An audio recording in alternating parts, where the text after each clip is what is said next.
aktualisht në Policinë e Kosovës janë 11 polic, cilët merren me adresimin dhe hulumtimin e të gjitha informacioneve që kanë bënë me personat e zhdukur. Në vazhdën e këtij aktiviteti, vetëm vitin e kaluar, nga informacionet të ndryshme që ka pranuar policia në bashkëpunim me ne si prokurori dhe në fundgjykatën, kemi kry 32 gjurmime e skumime në vende të ndryshme në territorin e Kosovës.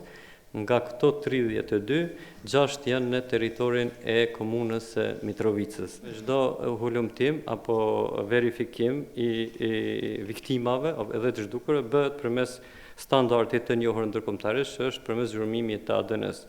Në këtë drejtim ne kemi siguruar mostrat për 94 viktima gjatë vitit 2025. Këto janë një përmbledhje përgjithshme asaj që bën policia dhe prokuroria në punën e tyre të përditshme sa i përket personave të zhdukur. Ta keni parasysh një gjë që është me rëndësi.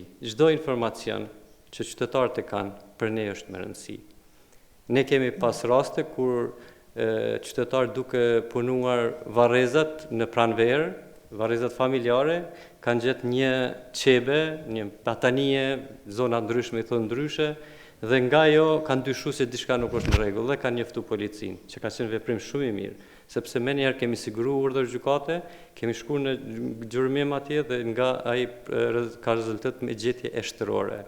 Kemi pas raste në zona malore, kur kanë dalë me punu tokën dhe kanë rënë në një asht, cilin kanë dyshu, nuk kanë qenë sigurt kujt i takon. Me njëherë kanë njoftuar policinë dhe aty kemi kry gjurmime dhe kemi bë zhvarrosje dhe ka rezultuar me gjetje shtërore. Çdo informacion është i rëndësishëm.